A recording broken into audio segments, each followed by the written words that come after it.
Shalom. Shalom. Coba bilang kiri kananmu, selamat bulan baru.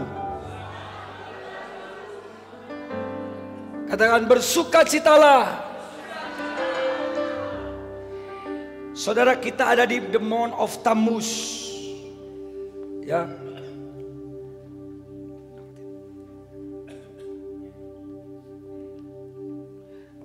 Bulan Tammuz ini, saudara, ya, adalah bulan penanggalan Israel, bulan yang keempat.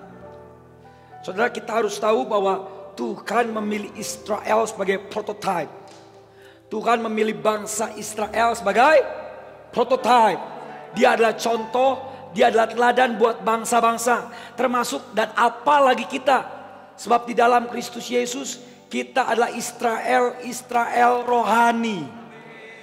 Sehingga ketika orang Israel masuk ke dalam bulan yang baru, yaitu bulan Tammuz, ada pesan yang Tuhan mau sampaikan lewat penanggalan itu. Yang setuju dan percaya katakan amin. Siapa yang percaya waktu Tuhan pasti yang terbaik? Siapa yang percaya waktu Tuhan pasti yang terbaik?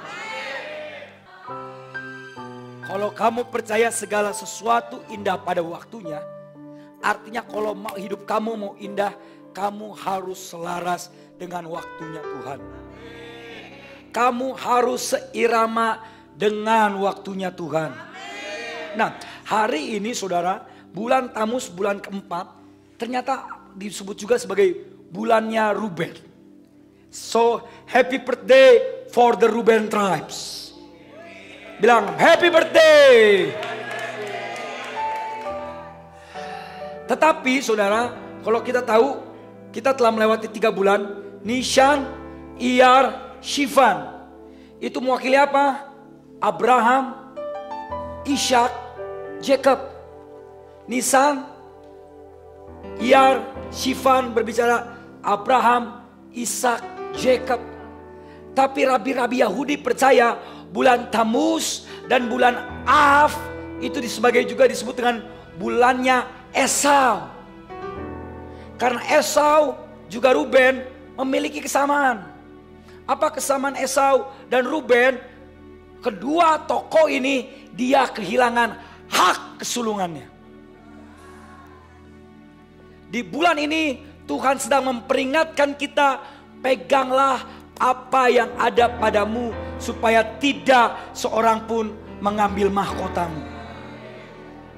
Oke, saya paling males bahas tentang Esau, tetapi saya harus bahas tentang Esau karena Tammuz terkoneksi soal Esau.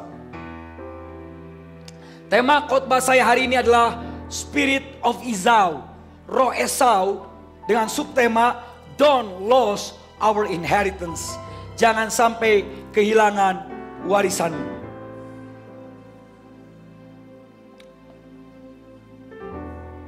Saudara, saat di dalam Kejadian,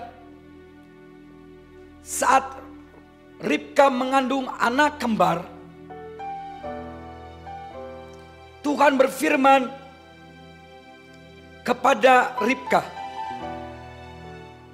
Dikatakan di dalam Kejadian, dia mengandung anak kembar, dan sebelum anak-anak itu lahir, mereka bergelut di dalam rahimnya. Kata Ribka, mengapa hal ini harus terjadi pada diriku? Lalu ia memohon petunjuk kepada Tuhan. Saudara, jadi gini, waktu Esau dan Yakub masih di dalam kandungan Ribka, mereka sudah bergulat satu dengan yang lain. Ribka bingung, Ribka nanya ke Tuhan, kenapa ini terjadi? Di dalam rahim Ribka ada anak kembar yang bergulat sebelum lahir. Walaupun mereka kembar fisik, tetapi karakter mereka dan walaupun mereka kembar, tetapi fisik dan karakter mereka berbeda. Dalam pengertian rohani, spiritual things, dalam hidup kita, seperti di dalam Ribka, ada 2 bayi kembar yang sedang bergulat. Maka di dalam hidup kita ada benih yang sedang bertempur. Ada benih yang sedang bergulat di dalam hidup Dr. Yanto, di dalam hidup Jonathan, di dalam hidup kita semua. Benih ini tidak pernah berhenti bertempur. Ada Yakub dan ada Esau yang sedang berperang di dalam diri kita. Dan free will kita dan kehendak bebas kita yang menentukan siapa yang akan lahir dan termanifestasi lewat hidup kita. Apakah kita memilih untuk menjadi Esau atau kita memilih untuk menjadi Yakub? Kedua hal itu ada di dalam kita. Tapi kita yang menentukan siapa yang mau termanifestasi, siapa yang mau lahir dari hidup kita. Apakah Esau yang akan lahir dari hidup kita? Apakah Yakub yang akan lahir dari hidup kita? Saudara, sebelum lebih lanjut, mari saudara buka Alkitab.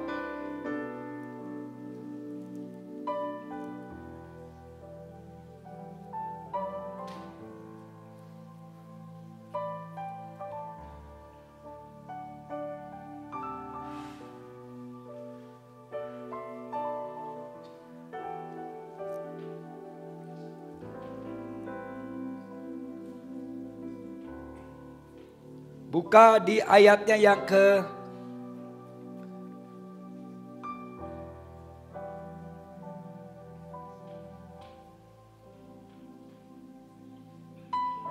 Roma 9 ayat ke-13.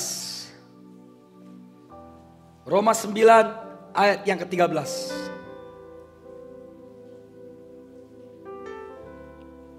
Roma 9 ayat 13 berkata, demikian firman Tuhan. Dalam Alkitab tertulis bahwa Allah berkata begini, aku mengasihi Yakub, tetapi sekali lagi, aneh gak saudara? Siapa yang percaya bahwa Allah kita adalah kasih? Allah kita bukan punya kasih. Allah adalah kasih. Arti Allah adalah kasih bukan artinya Allah mempunyai kasih. Allah adalah kasih itu sendiri. Kalau Allah punya kasih, yang namanya kepunyaan itu bisa hilang. Seperti Komiming punya mobil, artinya satu kali mungkin saja mobil itu hilang. Karena apa? Karena Komiming dan mobil itu berbeda. Tapi Allah yang kita sembah, God is love. Dia adalah kasih. Bahkan apa? Walaupun kamu belum mengasihi dia, dia sudah mengasihi kamu.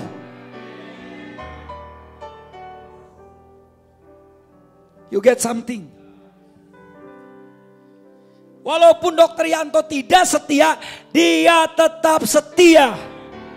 Because he not have love, he is the love. Tuhanmu tidak perlu bertambah kasihnya. Kamu ngerti arti perfect love gak? Kebaikan Riko gak membuat Tuhan tambah cinta sama Riko. Tapi keburukan Komiming gak mengurangi rasa cinta Tuhan ke Komiming. His love is always perfect. Kasihnya gak usah bertambah, kasihnya gak usah berkurang. Because karena kasihnya sudah terlalu sempurna. Kamu gak usah nyogok Tuhan untuk tambah dikasih oleh dia. Kamu gak usah nyogok Tuhan untuk tambah dicintai oleh dia. Sebelum kamu melakukan apapun buat dia, dia udah mengasihi kamu. Tapi ayat ini membuat saya terbingung-bingung. Aku mengasihi Yakub, tapi membenci Esau.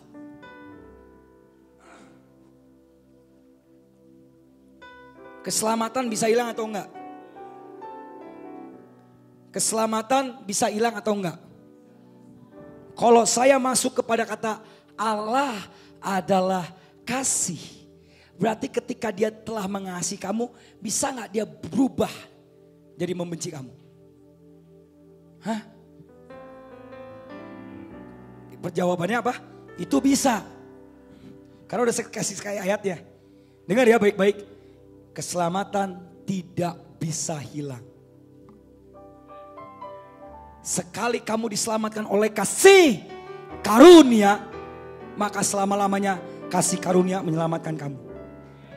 Kecuali kamu yang keluar dari kasih karunia itu. Tuhan gak pernah cabut anugerahnya dari kamu, kecuali kamu yang buang anugerahnya. Mau apa? Tuhan cinta sama kamu, kamu yang nolak cintanya mau apa? Kira-kira artinya begitu. Aku mengasihi Yakub karena Yakub mau menerima kasihku.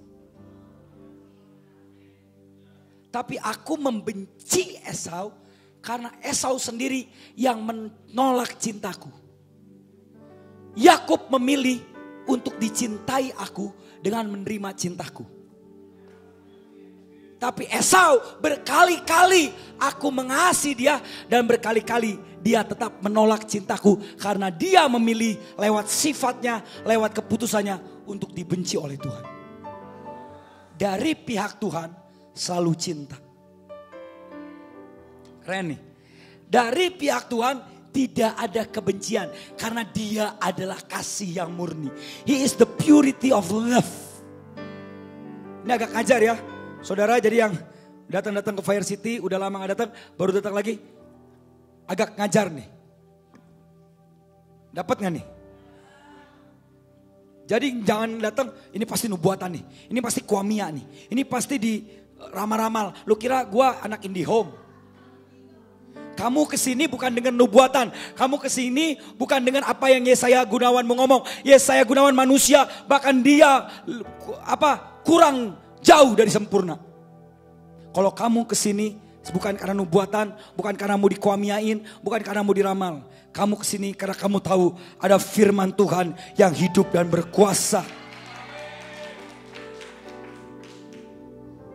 Jadi tujuan ke gereja jangan mau dikilik-kitik kupingnya dengan nubuatan-nubuatan. Apalagi hikmat-hikmat manusia. Tapi tujuan kamu ke gereja, iman kamu dikenyangkan oleh kebenaran firman Tuhan. Oke, saya lanjut.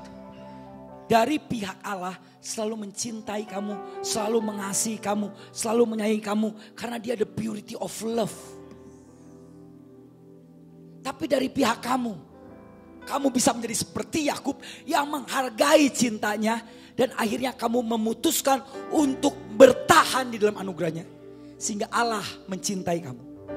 Atau kamu mau kayak Esau yang mene-mene tekel huruf fasim. Menganggap enteng cinta Tuhan, menganggap enteng anugerah Tuhan. Dan engkau memutuskan untuk keluar dari anugerah itu. Sehingga engkau menerima kebencian Tuhan. Sehingga dengar baik-baik, kasih Tuhan atas Esau sama seperti kasih Tuhan atas Yakub. Yang membedakan apa saudara? Yang membedakan adalah keputusan dari Esau dan keputusan dari Yakubnya. Dapat yang saya ngomong? Percaya gak saudara bahwa sebenarnya kasih Tuhan ke Yakub dan ke Esau sama? Dari mana kamu percaya? Langsung aja percaya loh. Dari mana kamu percaya bahwa Tuhan mengasihi Yakub dan Esau itu sama kasihnya? Apa? Fisiknya beda pas lahir? Apa? Iya tahu. Kamu nih ngebalikin khotbah saya yang tadi. Bukti Yakub dan Esau sama-sama dikasihi Allah apa? Kalau dari awal Allah punya privilege mengasihi Yakub, Yakub dibuat jadi anak pertama dong. Toh enggak, dari awal Tuhan memang tahu Yakub ini orang yang gak mau ngalah. Sehingga dari perut dia tarikin kok kakaknya terus. Awas kok. Engkau yang tidur, apa sih lu? Jadi Tuhan ngomong di perut Ribka. Ribka, ini anakmu yang kecil ini gak mau ngalah nih. Satu kali dia akan lebih besar daripada engkaunya. Dapat gak nih? Tapi Tuhan gak bilang, dari perut udah nyebelin si Esau nih. Mati lu, cepret lu. Enggak, Tuhan tetap buat Esau lahir. Yang pertama, Esau lahir tanda Tuhan cintanya seimbang antara Yakub dan Esau. Esau lahir duluan. Berarti kan Tuhan sayang banget sama Esau. Tuhan sebenarnya punya destiny supaya Esau jadi yang sulung. Dapat gak nih? Tuhan sebenarnya punya destiny supaya Esau jadi brother keeper. Halo? Kedua, Yakub lemah. Yakub sukanya masak di rumah. Esau perkasa, sukanya berburu. Gile loh. Berarti kan gini, namanya pewaris artinya dia penjaga rumah. Bereshit. Halo? Seorang pewaris itu harus gagah. Gibor artinya pahlawan. Esau udah cocok deh. Udah anak pertama gagah. Ketiga, apa lagi? Ayo. Esau dibuat sama Tuhan jadi kesayangan ayahnya. Ingat baik-baik, warisan gak datang dari mama. Warisan datang dari ayah pada zaman perjanjian lama. Ketika Tuhan buat Esau lebih disayang sama ayahnya, artinya lihat, Sau, lu yang sulung, lu yang perkasa, gua buka lu disayang bapak lu supaya lu terima warisan. Semua syarat for you receive the inheritance ada di kamu. Di Yakub apa?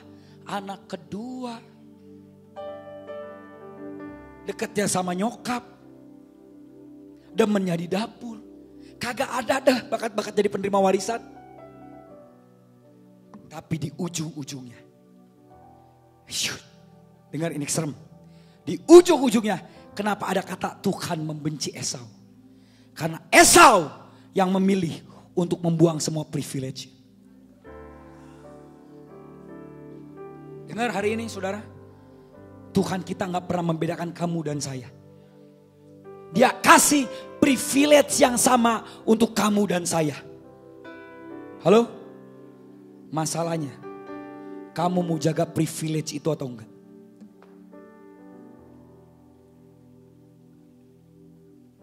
Masalahnya, kamu mau bertahan dalam kasih karunia-Nya atau enggak? Atau kamu mau kayak Esau yang menganggap enteng kasih karunia Allah? Sehingga Tuhan gila loh. Ini Alkitab mencatat nanti anak cucu kamu, cicit kamu akan tetap baca Esau dibenci Allah. Atau kamu mau seperti Yakub, di mana Tuhan tulis, tetapi aku mencintai Yakub. Apa sih yang membuat Esau kehilangan privilege-nya? Coba pelajari. Hari ini saya mau pelajari, mau kita sama-sama belajar termasuk saya. Apa yang bisa membuat kamu menjadi Esau yang Tuhan cinta banget sama kamu, kasih privilege kamu, kasih kesulungan ke kamu, kasih keperkasaan ke kamu, kasih akses ke kamu. Tapi di ujungnya dia kehilangan segalanya, bahkan dia sampai dapat kata dibenci oleh Allah. Kalau saya benci sama Pak John Matias, masih ada 7.000 nabi yang bisa cinta sama Pak John. Tapi kalau Allah benci Pak John, kalau Tuhan udah benci Pak John, gak ada Tuhan lain. Selamanya dicap engkau dibenci oleh Allah. Nah ini yang kita harus pelajari. Bukan cuma semua ini, termasuk saya. Apa yang membuat Tuhan sampai keki bahasanya. Dan akhirnya dia bilang, aku cabut privilege itu dan aku membenci kamu. Allah itu sebenarnya sayang banget sama Esau. Kalau saya renungin kemarin firman, aduh sebenarnya Yakub ini, aduh Tuhan, cuma menangnya satu akal. Yang lain dia gak punya saudara. Kalau itu dia kayak gini, sampai terakhir aja dia mau ketemu Esau, ingat gak? Ingat gak dia mau pulang nih mau ketemu Esau. Dia sampai pakai akal-akalan. Karena dia tahu engkaunya kuat sekali gaplok pingsan saudara. Dia tahu engkaunya tuh tukang panah, mati dah gua ada. Ini gua ketemu nih sama si Esau nih. Engkaunya mas sportman olahraga ini, angkat besi segala macam. Yakub saudara cuma pintar ngebacot sampai bisa masak. Jadi si Yakub ini pintar. Gini aja nih. Nanti ya hamba-hambaku dulu. Hamba laki-laki, hamba perempuan, baru ponakan-ponakannya si Esau. Anak-anak Yakub, baru Yakubnya. Jadi katanya kalau hambanya dibunuh, Yakub kabur paling belakang. Gila gak tuh bapak? Dapat ngerti gak sih? Siapa tahu abis Esau ngeliat ponakan-ponakannya, ternyata Yakub udah punya anak, dia nggak tega sama Yakub. Tapi kedua, kalau sampai ponakannya diapa-apain, Yakub tinggal kabur lagi ke Laban. Itu saking cerdasnya Yakub. Ngerti gak saudara? Yakub tuh gak punya kekuatan apa-apa. Cuman cerdas. Tapi Esau, dia yang pertama. Hello? Dia yang punya hak resmi kesulungan. Dia yang dekat sama bapaknya. Dia kuat, memanah. Aduh.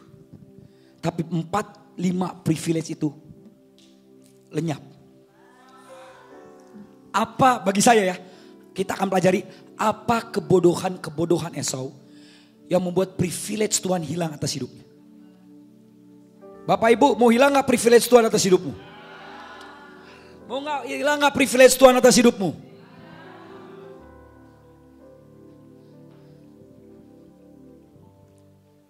Yang pertama, saudara.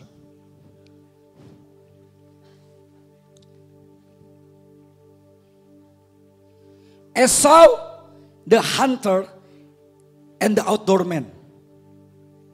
Saudara harus tahu, nanti saudara saya gak bisa bacakan karena ini banyak ayat lompat-lompat.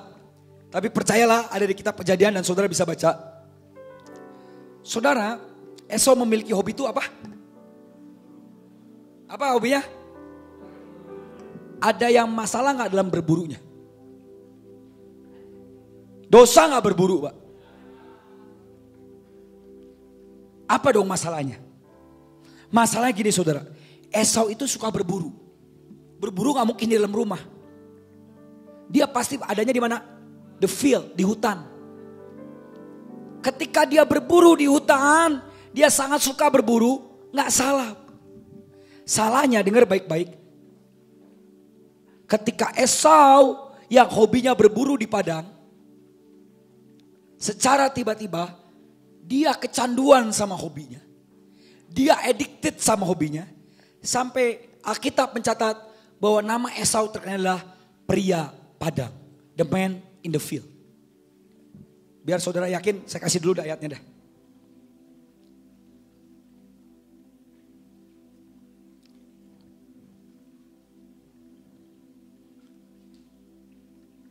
Baca baik-baik saudara.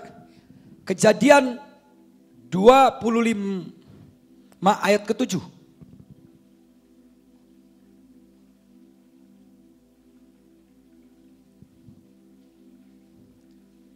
Kejadian 25 ayat 27.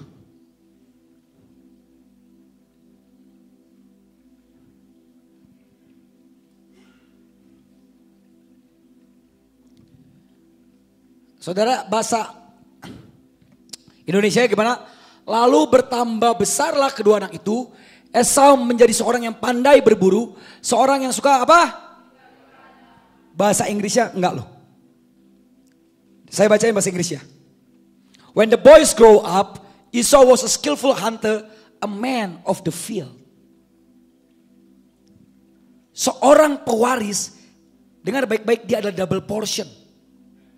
Arti kata double portion, satu kali ketika ayahnya yang meninggal, dia akan take care, menggantikan ayahnya, mengurus ibunya dan adik-adiknya di rumah. Halo? Makanya kata putra, Barashit kata putra, son, bar. Artinya apa? He is the builder of the house. Dia adalah pembangun rumah. Esau si anak sulung yang seharusnya menjadi the keeper of the house. Esau si anak sulung yang harusnya menggantikan satu kali ayahnya untuk menjaga rumahnya. Dia lebih suka berburu sampai dia lupa untuk pulang ke rumah. Dan akhirnya dia menjadi pria yang tinggal di padang. The man of the field. Kamu harus ingat loh. Kamu ke dunia ini karena tugas. Jangan sampai kamu kayak Esau. Kamu yang harusnya ditugasi Tuhan untuk membawa kerajaan surga di dunia. Kamu kecanduan sama dunia ini. Tinggal di dunia gak masalah. Yang menjadi masalah apa? Dunia tinggal dalam kamu. Dokter Yanto karena udah jadi percaya Yesus. Gak bisa Dokter Yanto si holy. Saking holinya kakinya melayang-layang gak injek bumi. Saking Dokter Yanto suci tiba-tiba dia kakinya gak injek bumi. Gak bisa. Selama kamu nafas kamu akan tinggal di dunia. Yang gak boleh adalah dunia tinggal di dalam kamu. Get something. Jangan sampai kerja gini, ini keren nih. Pekerjaanmu adalah bagian kamu untuk menggenapi destiny kamu. Tapi yang salah adalah kamu bekerja sampai kamu lupa bahwa kamu punya destiny. Kalau hari ini dokter Lydia bekerja sebagai dokter Lydia harus tahu itu hanya bagian kecil untuk dokter Lydia punya destiny yang lebih besar. Jadi dokter Lydia waktu menjadi dokter, dia sedang mengerjakan peranan dia untuk menggenapi destiny-nya. Destiny kita apa sih? Udah paling gampang destiny kita apa sih? Apa? Amanat agung. Pergilah dan jadikanlah semua bangsa muridku. Halo, pekerjaanmu bukan cuma untuk nyari uang.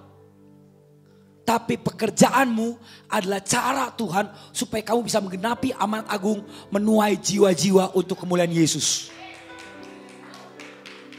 Banyak orang ketika dia sudah hobi bekerja, dia hobi sama pekerjaannya, Tuhan berkati pekerjaannya, dia lupa destiny-nya. Yang di otaknya cuma uang, money. Dia lupa bahwa kehidupan kita bukan soal harta, kehidupan kita bukan soal uang, kehidupan kita adalah untuk menuntaskan amanat agung. Hari ini jangan biarkan dunia mengkamiri hidupmu. Halo? Kamu boleh hidup di dunia, tapi kamu gak boleh pakai cara hidup dunia. Kamu boleh berburu di padang, tapi jangan sampai kamu tinggal di padang. Kamu harus back to home. Kamu harus ingetin dirimu. Hei, dengar gak yang saya ngomong ini? Apa yang harus kamu ingetin dirimu? One day you will go home.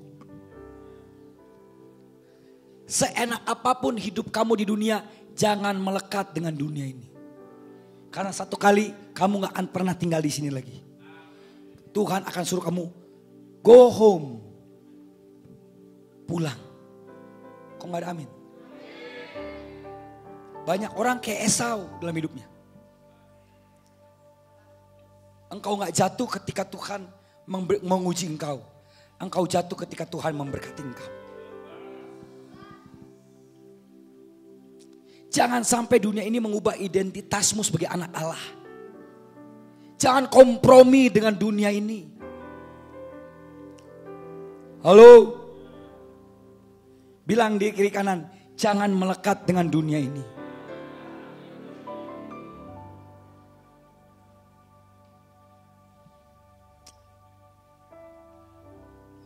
Gak apa-apa kok kamu kerja. Kalau kamu di bidang art entertainment gak apa-apa. Tapi jangan menormalisasi apa yang ada di sana. Di kalangan gue kawin cerai itu udah biasa. Kalau gak kawin cerai itu gak seru. Ini ada artis inisialnya AT, udah mau kawin, pulangin lagi seserahannya. Gue juga harus kayak gitu dong supaya terkenal. Bodoh. Kamu dibawa Tuhan ke dunia itu untuk jaga standar kamu. Lah, emangnya ngomong jaga standar. Makanya ketika saya nggak jaga standar saya, Tuhan izinin saya masuk penjara 4 tahun 8 bulan. Yang ngomong ini narapidana nih. Kenapa? Karena nggak mau Tuhan tegur sekali, 2 kali, 3 kali, tetap ngelakuin, dijatuhin. Mau kayak saya? Nah, supaya nggak kayak saya omongin. Supaya nggak kayak saya omongin. Dimanapun kamu ditempatkan, jangan terlena dengan dunia ini. Sehingga akhirnya apa? Hingga akhirnya kamu ikut kompromi dengan gaya dunia ini. Sekarang lagi terkenal di zamannya vape. Jadi saya pakai vape. Jangan pakai vape yang ini, yang begini. Tahu vape yang, bukan vape yang dihisap, vape yang disemprot, obat nyamuk.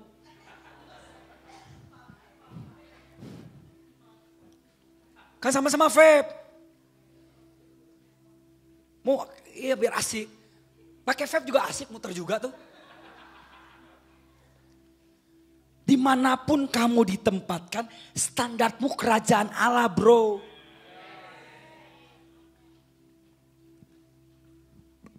Kan karena kehidupanku, karena aku ini bisnismen, aku harus pakai yang mewah-mewah dong. Halo? Kacamataku harus cantir. Tasku harus gentong. Di atas Gucci gentong.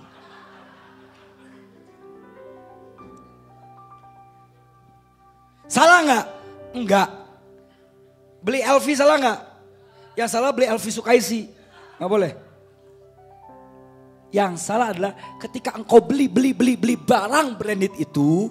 Sampai itu menjadi kecanduanmu. Dan membuat kamu lupa bahwa uangmu harus dipergunakan yang lebih baik. Memperluas kerajaan Allah.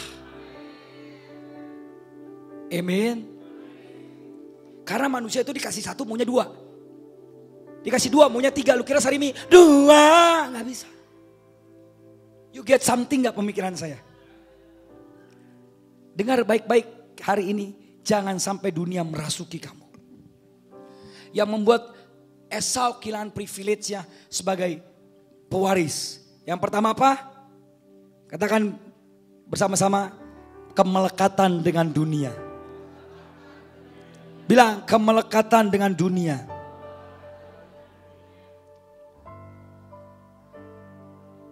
Yang kedua, waktu habis berburu, Esau pulang dengan rasa apa? Lapar. Di atas lapar, lapar. Waktu itu Yakub lagi masak Brenebon. Saya paling suka Brenebon, tapi dagingnya harus sapi bukan babi. Dia lagi masak Brenebon, saya kaget. Dia orang Israel. Berarti dia masaknya pakai daging sapi kali. Daging domba. Brenebonnya apa? Asapnya keluar. Esau langsung cium. Wow. Nganape perut punya lapar. Tiba-tiba dengan enaknya datanglah Yakub ke Esau. Datanglah Esau ke Yakub. Kup.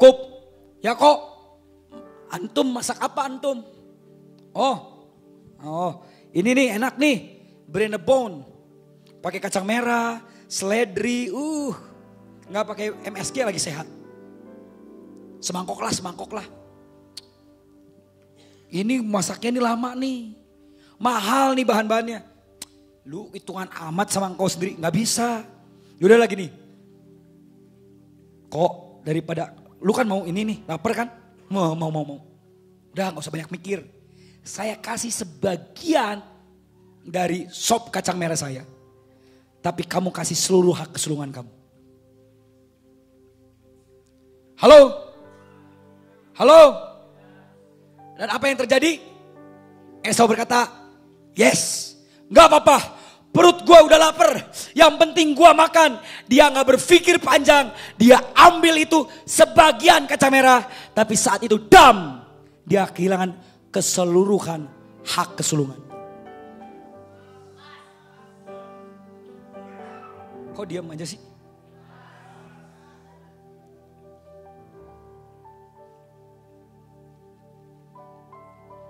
Saudara dengar baik-baik. Esau kehilangan seluruh hak kesulungan hanya karena apa? Sebagian. Gila loh. Yakub mah dapat dua. Satu dia dapat seluruh kesulungan. Kedua dia masih bisa makan setengah sop kacang merahnya. Esau cuma dapat sebagian kacang merahnya. Tapi kehilangan keseluruhan hak kesulungannya. Bahasa Cinanya lu rugi. Apa yang membuat Esau tiba-tiba mau nuker seluruh hak kesulungannya dengan sebagian? Ada yang tahu? Lapar, apalagi? Nafsu, apalagi? Ini intinya, shortcut thinker. Berpikir instan, berpikir pendek. Gak dipikirin, gak ditimbang-timbang. Dia lapar, yang penting kenyang. Apapun harganya gue beli. Yang penting kenyang. Kenapa? Kan seharusnya dia mikir dong. Kup, kok rugi amat gue ya. Kan gue cuma lapar nih. Udah gitu gue dapat sebagian. Gue kehilangan sepenuhnya. Yaudah cukup, jangan gitu dong. Gue bayar aja dah. Pakai domba gue yang gue buru nih. Kenapa dia gak mikir? Dia kan berburu nih. Ketika dia pulang berburu masa tangannya kosong. Pasti kan ada domba. Pasti ada kambing.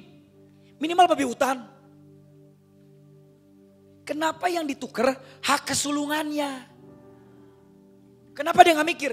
Kan tadi gue berburu ada 3 lembu nih. Ada badak becula 1 nih. Kenapa gak dia tukar sama yang itu? Karena waktu dia lapar, kelaparannya, desakan kebutuhannya, nafsunya membuat dia berpikir pendek. Saudara-saudara gak akan punya, gak mungkin saya ini manusia gak punya nafsu. Pak Abraham bilang, aku sudah gak punya nafsu lagi. Itu bahasa Inggrisnya tidur gak bisa bangun-bangun Pak. Impotent. Bahasa Inggris tidur gak bisa bangun apa? Impotent. Pak, Bapak mungkin gak nafsu sama cewek. Tapi mungkin Bapak ketika ngeliat uang segepokan dolar, nafsu Pak.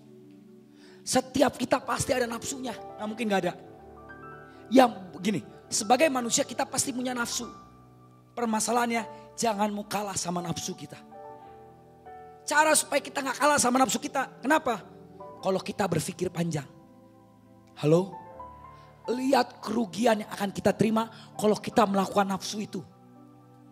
Get something gak? Senapsu-napsunya kamu, kalau udah kayak saya, hati-hati ya. Nanti kamu ngelakuin nafsu kamu lagi 4 tahun 8 bulan lagi loh. Wah udah gak jadi nafsu. Turun tuh nafsu, hilang langsung. Betul gak Pak? Dulu saya gak pernah berpikir. Lakuin aja nafsu kita. Berpikir pendek, aman lah. Yang penting nafsu gue selesai. Tok, 9 tahun. Di situ sekarang kita berpikir.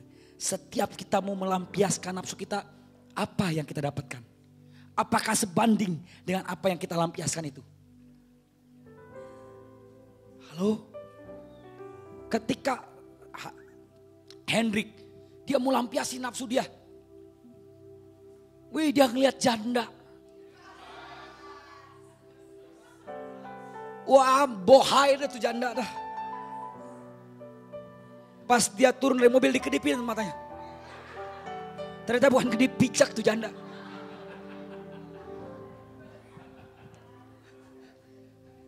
Dan Hendrik langsung bilang, aduh bosen gue sama yang di rumah. Ini ada jendes. Kalau dia ngelakuin nafsunya, dia main gila sama tuh jendes. Crazy play, main gila. Maka gini, dia kehilangan seluruh rumah tangganya demi setengah wanita. Karena wanita itu udah gak perawan jendes. Kan setengah. Sebagian. Tapi kalau dia berpikir panjang, aduh kalau gue ambil nih janda gimana ya? Jangan-jangan nih jendes beranak 5 nih.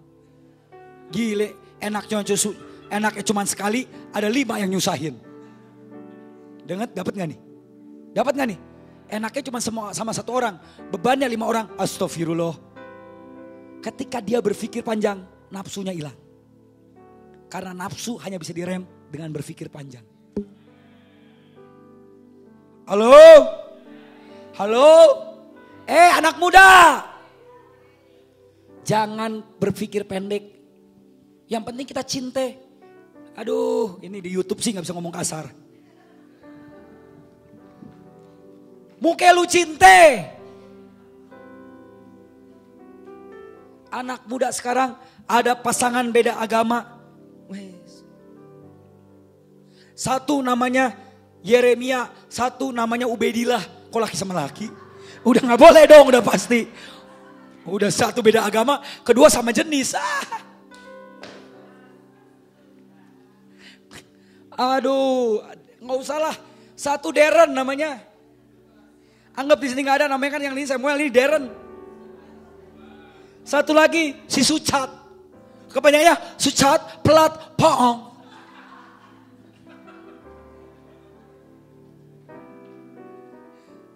Satu Yesus. Satu lagi Buddha. Misal. Mau bersatu alasannya apa? Supaya aku nginjilin dia. Siapa tahu dia ikut aku. Berpikir pendek. Dinikahin, kamu yang jadi biksu akhirnya.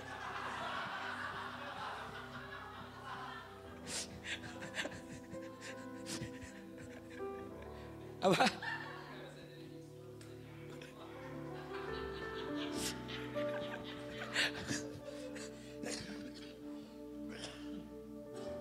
Dapat gak? Kamu anak muda ya, gak apa-apa. Yang penting kita nikah dulu aja.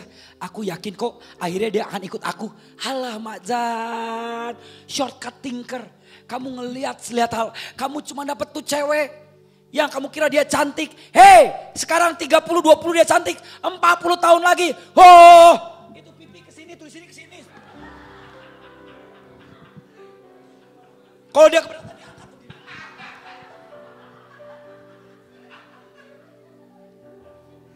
Pikir, hei anak muda, Tuhan Yesusmu gak pernah berubah. Cewek yang kamu suka 5-10 tahun lagi berubah. Sekarang kamu lihat manis, makanya gini, supaya lipstiknya gak hilang. Udah nikah, piringnya, mana piringnya? Ketelenyang.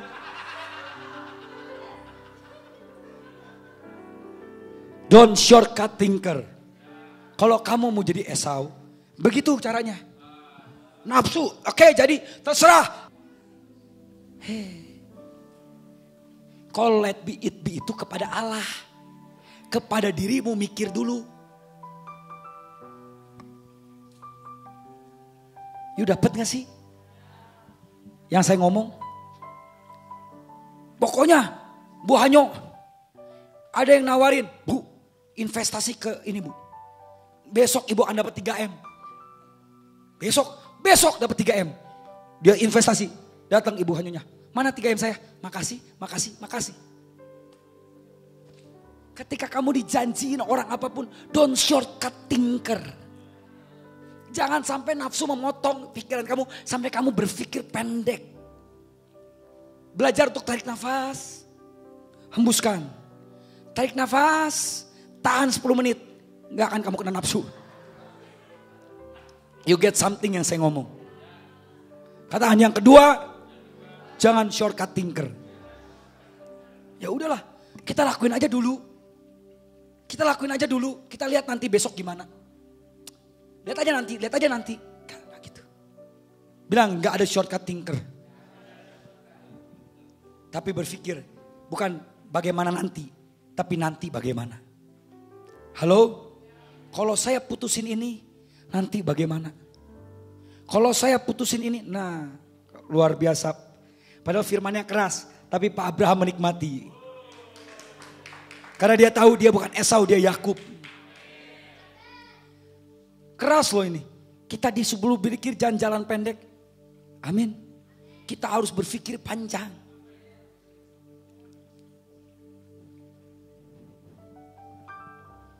Yang ketiga adalah Esau adalah seorang yang passionless. Bilang passionless. Gak punya gairah. Tidak ada gairah yang menyala dalam Esau. Esau tidak pernah mempersiapkan diri untuk berkat Ishak. Karena itu ketika Ishak menyuruh Esau, maka Ribka dan Yakub yang lebih sikap. Saudara, Esau tahu gak bahwa satu kali dia akan warisan bapaknya? Tahu gak dia? Tahu gak dia akan dapat hak kesulungan? Halo? Tapi dia pernah mempersiapkan diri gak? Dia passionless. Dia tahu gua mah udah orang lama dah. Gua mah anak kesayangan bapak gua, enteng aja. Dia gak pernah nunggu sampai Ishak kasih wasiat terakhirnya. Dia gak pernah berburu dan dia mempersiapkan satu buruannya untuk dibawa sebagai masakan kesukaan Ishak. Dia passionless, dia gak bergairah. Ya dapat syukur, gak dapat memang hak gue.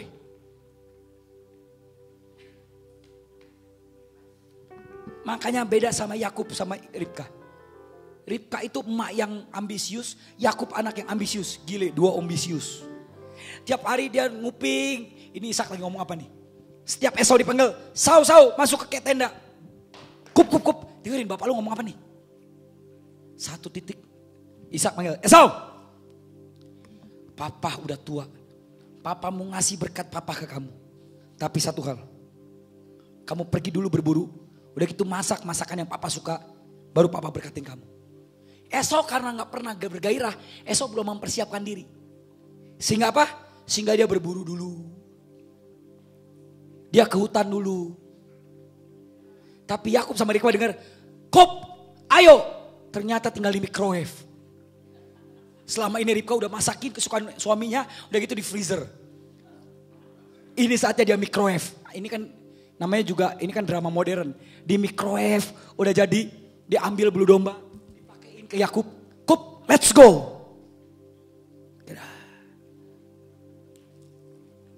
Halo? Esau gak pernah bergairah untuk warisan yang ilahi. Esau gak pernah menyukai hal-hal yang ilahi dari Tuhan. Beda sama adiknya Yakub.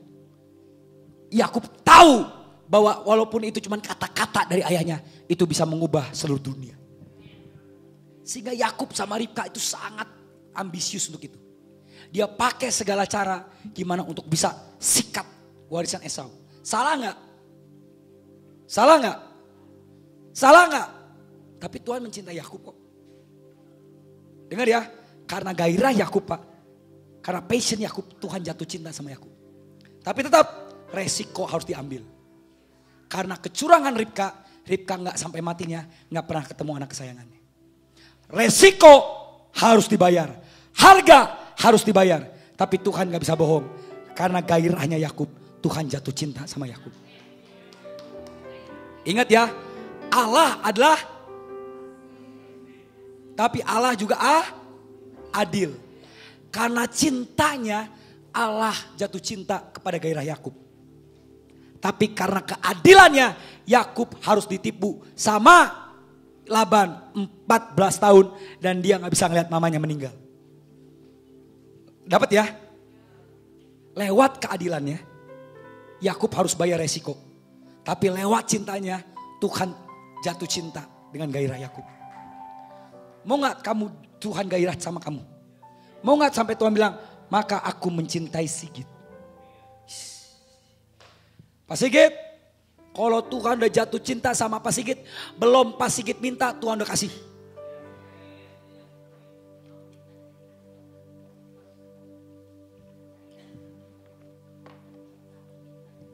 Halo? Cara kita buat Tuhan jatuh cinta sama kita gimana sih? Bergairah sama hal-hal yang ilahi. Jangan kayak Esau, mukanya gini terus. Kayak hidupnya tinggal 2 hari lagi. Kesian deh. Tapi kayak Yakub, dia bergairah dari dalam. Setiap melihat hal-hal yang ilahi, dia samber. Kata punya spirit yang menyambar. Ini sebenarnya kata-kata ini populer karena pendeta Petrus Agung. Pak Agung selalu ngomong, you harus punya spirit yang menyambar.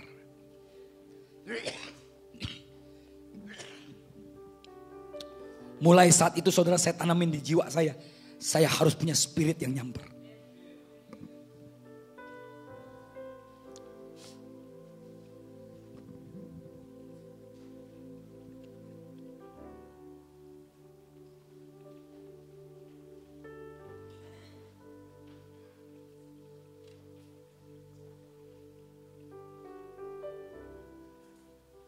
Saudara, dulu saya pernah kasih perumpamaan tentang teh. Ingat gak? Itu saya belajarin dari Pak Petrus Agung. Agus namanya. Petrus Agung. Petrus Agung itu pernah ngajarin saya tentang teh. Lewat firmannya tentang kairos. Saudara, kalau ada air es sama ada air panas, kira-kira ketika teh dimasukin, yang mana yang berubah jadi emas? Yang beku atau yang panas? Kira-kira kayak gitu. Kalau hatimu panas dengan gairah cinta, ketika kairos datang, bam, kamu langsung samber itu. Tapi kalau hati kamu beku, Mau berkat, mau kairos, mau cinta, mau anugerah datang. Itu gak bisa mengetuk kamu. Perumpamaan Pak Petrus Agung very simple, sangat sederhana. Tapi kena di hati saya. Saya langsung bilang, Tuhan, bukan Tuhan yang gak pernah ngasih saya apapun. Tuhan selalu memberi yang terbaik. Tapi hati ini udah menjadi dingin. Sehingga apa? Sehingga saya gak bisa tangkap itu lagi. Sehingga saya gak bisa tangkap itu lagi. Tuhan panasin hati saya. Tuhan kobarkan lagi hati saya menjadi kayu api. Supaya ketika kairos datang, saya bisa nangkep itu. Amin. Berikutnya saudara, dengar baik-baik. Esau selalu membuat kesepakatan yang salah.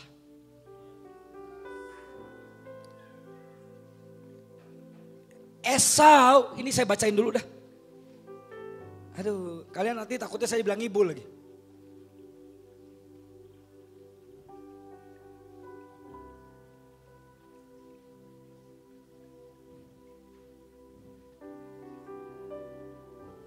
Coba baca ayat 34-nya yuk. Kejadian 26 ayat 33 sampai 34-nya.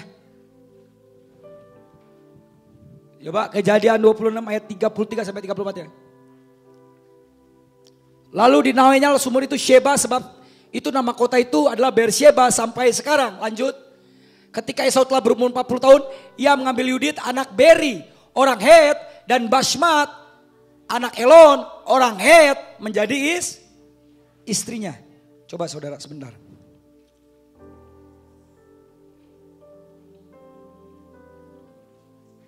Saya harus kasih kalian kenapa saya bilang gitu.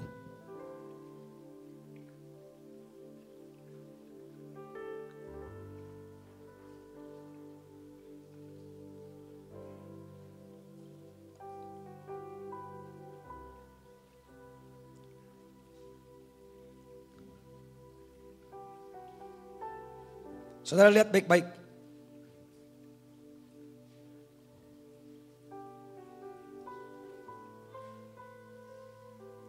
Saya cari dulu ya saudara ya.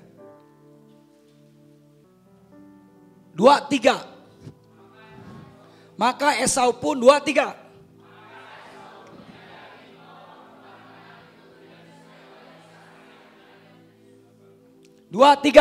Maka Esau pun menyadari bahwa,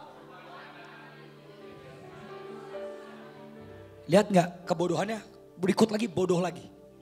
Tanya apa bodohnya lagi? Dia udah satu kehilangan hak kesulungannya. Kedua, dia kehilangan berkatnya. Ketiga, dia udah tahu Ishak nggak suka sama perempuan Kanaan itu.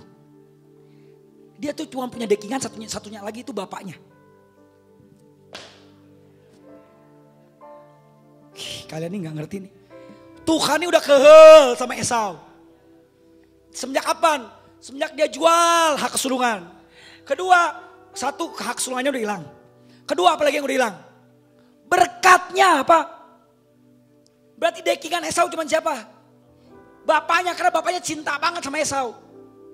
Bapaknya satu-satu dekingannya yang cinta samanya dia tetap dihajar. Karena dia lebih memilih gadis Kanaan. Aduh, yang penting dia cantik. Dia memang cantik kemana? Pokoknya nafsu. No kan? Bapaknya udah ngomong ke Esau, Esau, gue benci sama cewek kanan itu. Dia itu Paisucan. Coba mata lu kalau begini nih, keluar api, mata lu tahu itu ular putih. Pak, tahu Paisucan gak Pak? Dia bukan manusia, Ma. Itu cewek jelmaan ular putih. Esau cuman gini ke bapaknya, iya. Depan bapaknya, iya. Yoi dad. Yoi pap. Tapi di belakang bapaknya, pap, dia masih hubungan sama cewek Kanaan. Kia Ishak anaknya Ibrahim. Matanya buta tapi Tuhan pasti ngomong gak sama dia? Halo? Akhirnya bapaknya, dia udah kehilangan sulung, kehilangan berkat. Yang ketiga yang paling parah, dia kehilangan perkenanan bapaknya. Semenjak saat itu bapaknya udah gak mau negur Esau lagi. Semenjak saat itu bapaknya udah dingin sama Esau. Semenjak saat itu ketiap Esau datang ke bapaknya dia ngomong, bapaknya diem. Kenapa? Karena Esau punya wrong agreement. Dia buat kesepakatan yang salah. Bukankah Mazmur 1 berkata, berbahagialah orang yang tidak berdiri di jalan orang fasik. Saudara, jangan sampai kamu kayak Esau yang buat kesepakatan sama orang-orang yang Tuhan bilang termasuk golongan Kanaan. Katakan golongan Kanaan. Hal yang puncak, gitu ya, kebodohan puncak Esau adalah kehilangan perkenanan bapaknya. Saudara, saya nggak tahu ya, ini pemikiran saya bisa salah, bisa benar. Saudara, kira-kira kalau bapaknya masih cinta sama Esau, bisa nggak bapaknya bersyafaat ke Tuhan untuk Esau? Bisa nggak Tuhan ngomong gini, Tuhan? Bisa nggak Ishak ngomong gini, Tuhan jangan terlalu benci sama anak saya yang sulung. Mungkin dia bodoh, dia udah bilang berkatnya, dia udah hilang kesulungannya, tapi ampuni dia, didik dia, jangan benci dia. Bisa nggak Pak? Tapi apa yang kira-kira membuat Ishak nggak mau bersyafaat lagi buat anak ini Pak? Tahu? Karena anak ini sudah dicap oleh Ishak, bahasa Ibraninya bohai bolo. Ishak udah sampai keluarin kata bahasa Yunani, bohwat. Gua bohwat nih sama nih orang. Tahu nggak arti bohwat? Guru Mandarin, bohwat artinya apa? Bohwat. Jangan sampai bapak-bapakmu bilang kamu tuh, gue udah bohwat sama si John dah. Gue udah bohwat sama si Ida dah.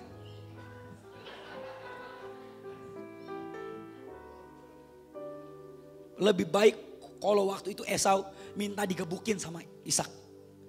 Halo? Lebih baik Esau digaplokin sama Ishak daripada Ishak kayak gini. Wow, bohwat. Apa Pak? Bocai sia. Gak tahu Pak Nugroho kasih kata. Ini kan yang nonton juga ada orang Hong Kong sama Taiwan. Nini, pu bocai sia.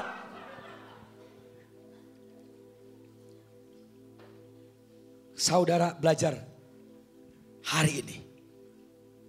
Jangan seperti Esau. Karena kebodohannya dia malah bersepakat melawan ayahnya. Kira-kira saudara Ishak rugi gak? Enggak. Karena warisannya tetap Yakub. Dari Yakub muncul 12 suku. Halo? Tapi Esau rugi gak? Esau kehilangan segalanya. Darren. Itu namanya Samuel bukan Esau. Untung gak ada yang di sini Esau Yanto Sinaga.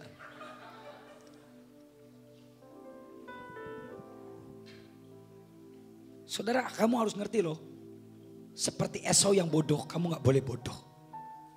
Bilang aku gak mau pandir. Bilang kiri kanan aku gak mau pandir. Saudara, kalau hari ini Tuhan masih marah kamu dengan sentil kamu, tegur kamu, disiplin kamu lewat pemimpin-pemimpin kamu bersyukur. Kecuali Tuhan ngomong ke pemimpin kamu diam. Karena dia udah kayak Esau. Aku sudah benci dia, tinggalkan dia. Itu udah namanya apa? Apa tadi? Bocaisi. Masa harus sampai ada, maka ada tertulis. Engkau adalah anakku yang bocaisi. Kebasnya harus keras dikit, kebas.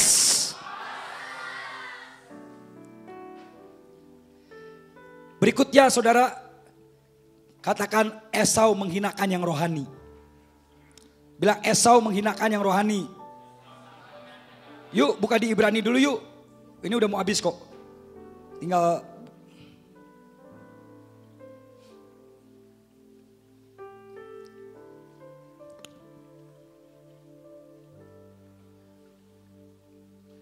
Yuk baca yuk ayat 16-nya yuk. Ibrani 12 ayat 16.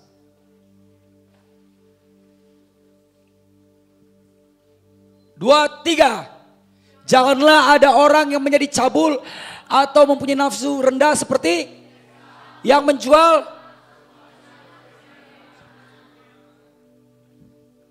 Saudara, ternyata ini apa ini? Saya bacain dari BIS ya. Bahasa Indonesia sehari-hari terjemahannya. Ini terjemahan baru ya. Ini BIS. Jagalah supaya jangan ada yang hidup cabul atau tidak menghargai hal-hal rohani seperti yang dilakukan oleh Esau. Ibrani mencatat salah satu yang membuat Esau kehilangan privilege adalah karena Esau gak menghargai hal-hal yang rohani. Halo? Halo? Kitab Ibrani menuliskan bahwa Esau kalah dengan hawa nafsunya sebab dia lebih memilih yang lahiriah dibandingkan yang rohaniah. Banyak dari kita fokus kepada materi dan melupakan apa yang rohani. Kita menjadikan pencapaian bumi yang sementara sebagai tujuan utama kita. Itu adalah kebodohan terbesar. Coba bilang, pencapaianku adalah mahkota kehidupan.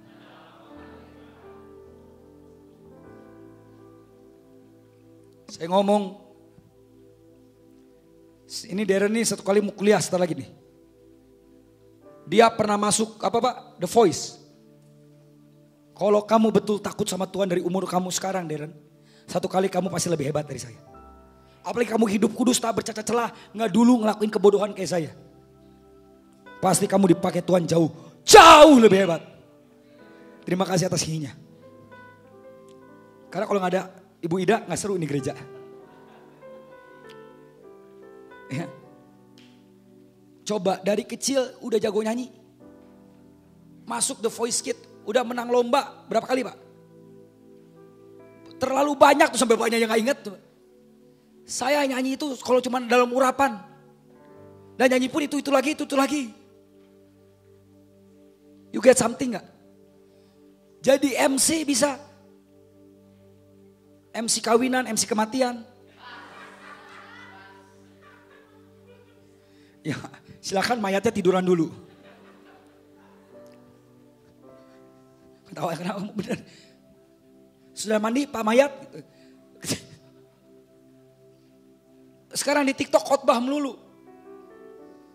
Bahasa Inggris lumayan. Sekarang mau masuk sekolah negeri kesehatan. Apa kesehatan lagi? Kedokteran. Tapi pesan saya, kamu anak muda, dengar. Jangan buat pencapaian kamu cuma hal-hal lahir. Hei, kamu pencapaiannya uang bisa naik, uang bisa turun. Pencapaian kamu kemana lagi? Jabatan. Berapa lama kamu bisa megang jabatan? Pencapaian kamu ke istri, kalau bertahan hidupnya lama. Kalau mati jadi duda. Buat pencapaian kamu adalah menyenangkan hati Tuhan. Apapun yang kamu kerjakan bukan buat kepuasan dirimu, bukan buat ambisimu, tapi untuk menggenapi mimpi-mimpi Tuhan. Pakai kepintaranmu, kalau aku jadi dokter, aku mau jadi dokter di mana lewat kedokteranku orang bisa ngelihat Yesus dalam hidupku. Halo? Percayalah. Kalau kamu mencintai hal-hal yang rohania, bukan yang lahir ya, one day pencapaian kamu lebih besar lagi.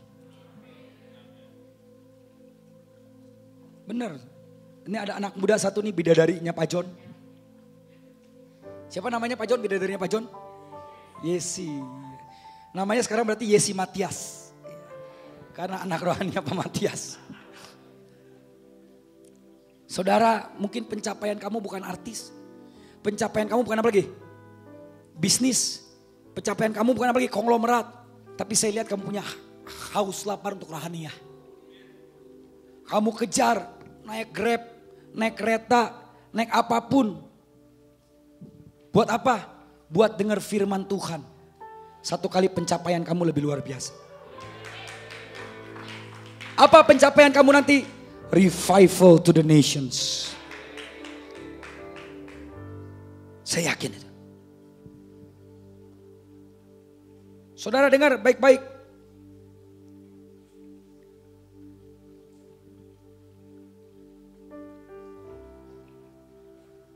Yang terakhir.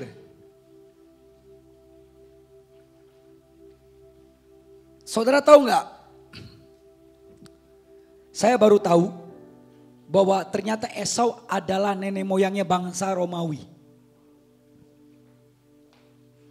Romawi yang menjajah Israel ternyata itu keturunannya Esau. Dan Romawi yang sama yang membuat Kristen masuk 400 tahun masa kegelapan gereja. Karena dia mencampur kekristenan dengan penyembahan berhala, paganisme. You get something?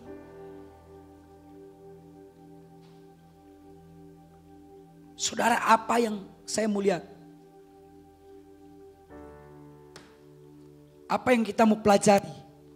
Yang terakhir, jangan seperti Esau yang mencampur kasih karunia dengan paganisme kita. Apa itu paganisme? Ambisi. Kaisar Nero waktu itu tahu. Dia buat daripada penganiayaan gereja. Gereja dianiaya. Tapi semakin gereja dianiaya, semakin gereja bertambah banyak. Tapi akhirnya, dengar baik-baik. Konstantin bilang ini, gak bisa nih. Gak bisa.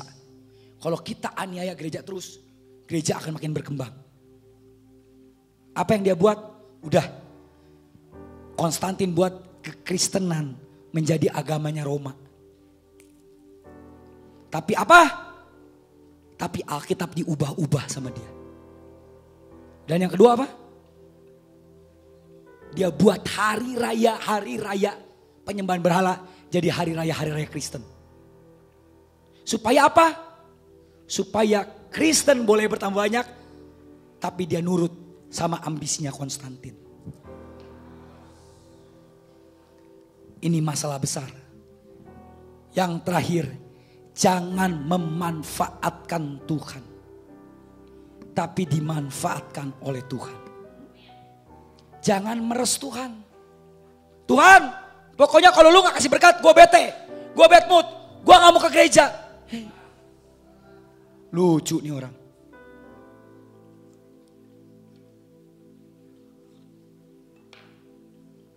Harusnya kalau kamu sedang diproses Tuhan, doanya gak gitu. Tuhan, kuatkan iman saya, supaya saya bisa lewati proses ini. Sampai akhirnya apa Tuhan? Aku kudus tak bercacat celah. Jangan mau manfaatin Tuhan. Tuhan, pokoknya saya udah nyumbang ya, saya udah nabur ya, saya udah puasa ya, saya udah doa ya, pokoknya saya harus kaya. Apa bedanya kamu sama petumbal? Apa bedanya kamu sama pesugihan? Kita ke gereja, kita percaya Yesus bukan untuk memanfaatkan Yesus, bukan untuk memakai Yesus buat kepentingan kita. Tapi kita harus dipakai Yesus untuk kepentingan Dia. Jangan mencampur Yesus dengan ambisi pribadimu. Jangan gadaikan Yesus dengan keinginan duniawimu. Tapi jadikan Yesus Tuhan yang berdaulat atas hidupmu dan melakukan kehendak-Nya sebagai kehormatan. Pertanyaan saya, apa kamu mau untuk dipakai Tuhan? Bukannya memanfaatkan Tuhan, tapi dimanfaatkan oleh Tuhan. Bukan memakai Allah buat kepentinganmu, kamu tapi dipakai oleh Allah untuk kepentingannya. Kalau mau, mari kita berdoa. Buka hatimu dan undang Dia. Tuhan Yesus, kami tahu kami pernah jatuh dengan nafsu kami. Kami pernah jatuh dengan kebodohan kami. Kami pernah jatuh dengan kecabulan kami. Kami telah melukai hati-Mu. Kami hidup dalam kelemahan dan dosa. Karena itu kami butuh juru selamat. Tuhan Yesus, kami buka hati kami. Kami mengundang Yesus sebagai Tuhan dan juru selamat.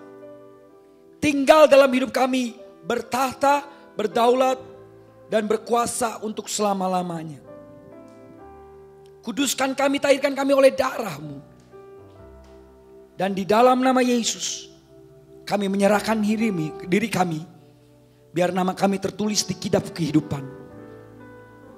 Dan selama-lamanya, sampai akhir nafas kami akan mengabdi kepadamu. Di dalam nama Tuhan Yesus, haleluya.